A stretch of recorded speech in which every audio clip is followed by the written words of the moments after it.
मेष लग्न की इस उदाहरण कुंडली में हम चंद्रमा के बारे में बातें करेंगे। मेष लग्न की कुंडली में चंद्रमा 4th हाउस का लॉर्ड होता है, स्वामी होता है, इसलिए इस कुंडली में ये कारक ग्रह कहलाता है। ये चंद्रमा अगर इस केंद्र का मालिक होकर किसी त्रिकोण में बैठ जाए या फिर लग्न में बैठ जाए या फिर किसी भी अन्य स्थान में बैठे तो प्रायः शुभ फल देता है। इसकी दृष्टि भी अच्छा फल करती है। लेकिन क्या मात्र इतना काफ़ी है? नहीं। मान लो कि यही चंद्रमा लग्न कुंडली में त्रिकोण में बैठा है, धनु राशि में बैठा है, तो धनु राशि उसके गुरु का है, मित्र है। तो गुरु और चंद्रमा मित्र होने के कारण नवम भाव के फल से भी और राशि धनु के फल से भी ये डबल प्लस पॉइंट हो जाएंगे। लेकिन इसका अगला पड़ाव ये है कि हम कुंडली सिर्फ D1 की देख रहे हैं। ये चार्ट जो है सिर्फ D1 का है। अब हम D9 में इसका परीक्षण करेंगे। अगर मान लो कि D9 कुंडली में यही चंद्रमा अष्टम भाव में पड़ गया है, वृश्चिक राशि में पड़ गया है, तो नीच का भी हो गया है और 8वें घर में भी पड़ गया है।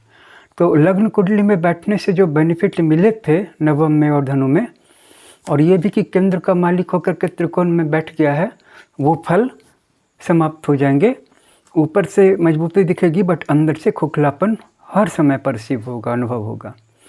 लेकिन अगर इसी लग्न कुंडली में चंद्रमा अच्छी स्थिति में है, लेकिन मान लो कि वो चंद्रमा वहाँ पर D9 कुंडली में वृष राशि में बैठ के उच्च का हो गया है, या दूसरे भाव में बैठा है, या लग्न में बैठा है, अच्छी राशि में बैठा है, तो D1 कुंडली और D9 कुंडली दोनों में अच्छी स्थिति होने के कारण ऐसा चंद्रमा बहुत ही शुभ हो जाएगा। लेकिन रुकिए, अभी भी काफ़ी नहीं है।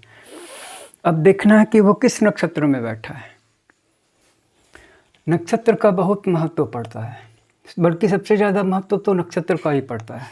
मान लीजिए कि चंद्रमा इस कुंडली में, लग्न कुंडली में बैठा हुआ है मूल नक्षत्र में, तो मूल नक्षत्र में बैठने के कारण उसका स्वामी केतु हो जाएगा।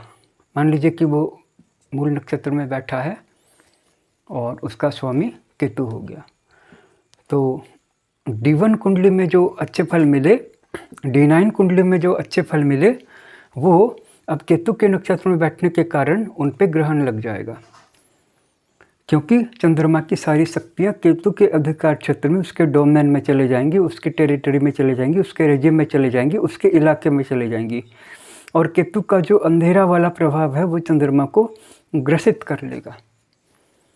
तो आपने देखा कि ज़्यादातर लोग D1 कुंडलियाँ ही देख रहे हैं, फिर कुछ लोग D9 में जा रहे हैं, या कुछ लोग D16, D20, D60 या D10 को देख रहे हैं।